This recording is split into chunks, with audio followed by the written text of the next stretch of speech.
let's get to work.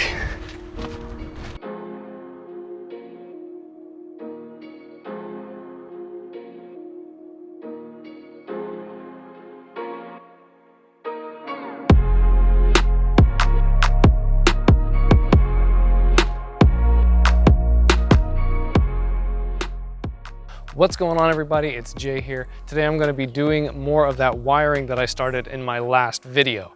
So since I didn't explain things too well, I'm going to go ahead and put up a diagram of how I'm putting this together. What you'll notice is that I'm using these beams to carry both the wire and carry the junction boxes to each of the rooms that need power. The junction boxes will split off and send my drops down the walls for the outlets and the light switches. So I hope that makes a little bit more sense on how I'm trying to put this house back together. With that said, let's get started.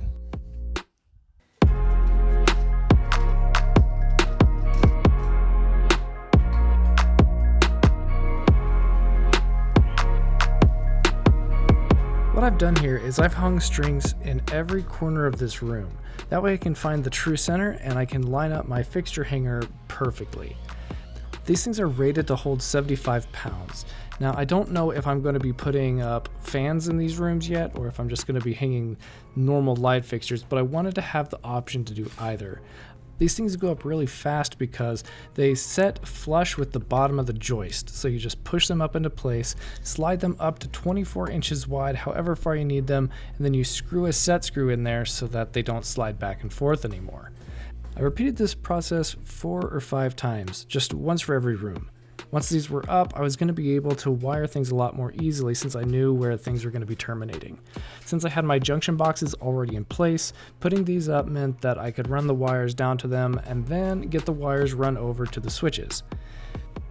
Now, I took a lot more precaution getting these things squared up because the ones that were here previously were about 6 inches off center, and I could tell with the fans that they were in the wrong spot, so it kind of annoyed my OCD.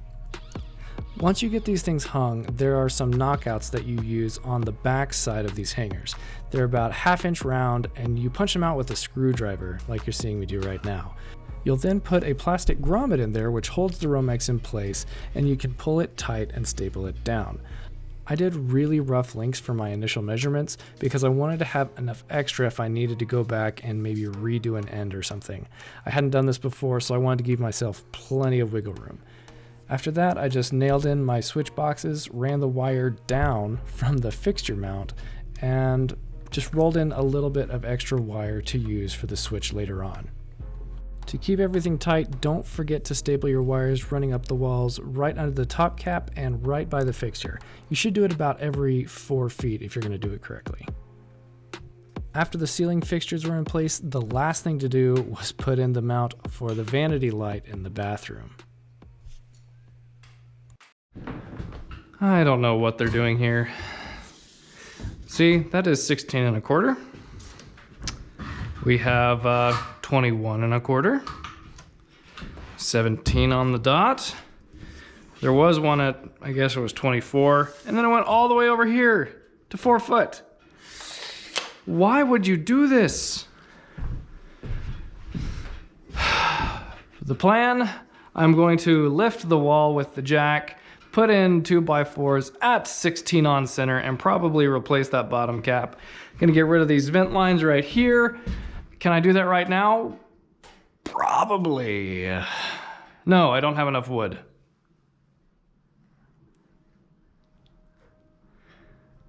I just wanted to put in a vanity light.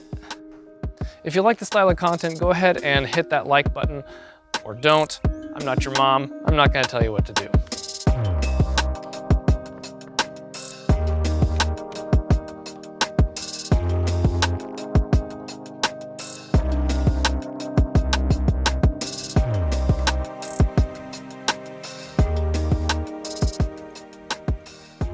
Putting in the junction boxes isn't complicated, but it is scary if you haven't done it before.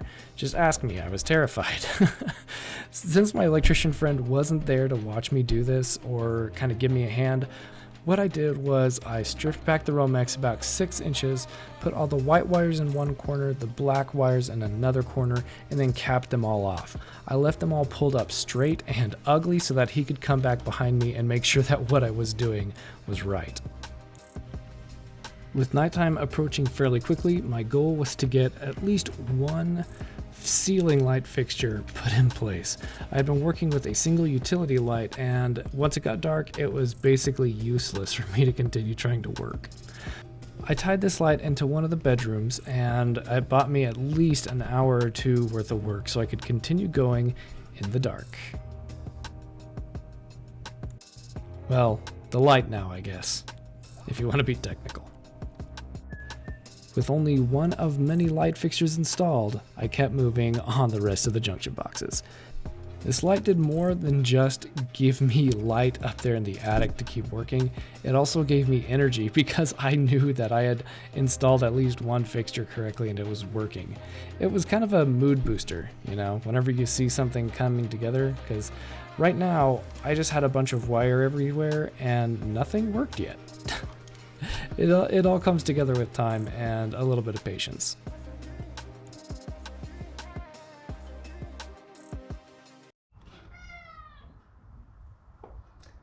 Why are you always coming in here? You don't own the place. Hey! Hey! When I was drilling the holes for this wire going through, I was using a 3/8 bit. But for this 240 volt or 220 volt, I got a 1-inch.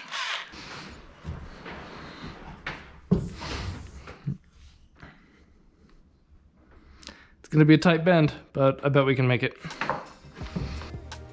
The kitchen was absolutely the most technical part of this project. There were at least 8 circuits that I had to think about, and in order to know how I was going to run the circuits and where to put outlets, I had to have an idea for how I was going to be putting the kitchen cabinets back together and what sort of appliances I was going to have in different areas.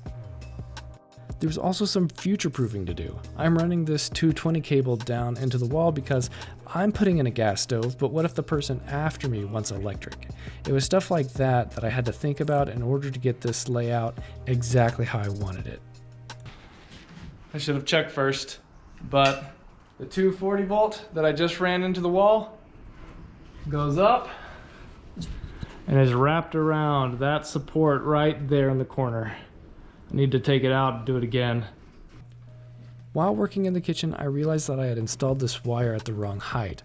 I put it at 49 inches, which was the same level as many of the outlet boxes, meaning that I'd have to drill holes in the side of them to get them to fit. I reran them about 6 inches lower so that I had room to put my switch boxes in where I wanted them. Was it hard to rerun this wire? No, but it was annoying to have to rework things again. I've already reworked things a couple times, and I'm glad it's getting right, but I wish I had just known and got it done right the first time. Here you can see that Rogue 220 coming up from underneath the house. That 220 is running up into the attic, and then it's looped out to the outside going into the garage. That's how they were powering the washing machine plug that was out in the utility room. I'm not going to be able to leave it that way, especially since it's just connected with wire nuts and not put in any sort of junction box. So before I'm able to close this wall in, I need to take that one out. With most of this wire run, the last thing to do is go ahead and put in some outlet boxes. I put a few convenience plugs down near the floor just in case you need to put in some sort of vacuum cleaner or anything like that. I don't know how often those are used in kitchens. I don't tend to see many of them, but I had an empty wall space, so I figured more outlets are better.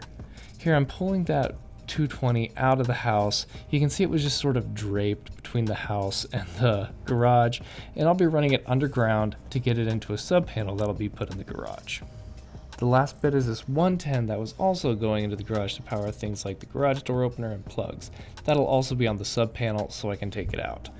With that done, the wiring looks much better and I can close it up with confidence.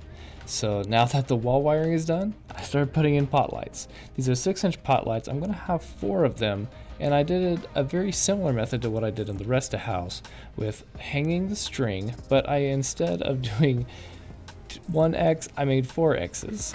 And not having a subfloor made this a little bit of a challenging task. You can see that little bit of a precarious situation with the ladder, but I got all these lights in and I got them wired, and we're gonna have light very soon.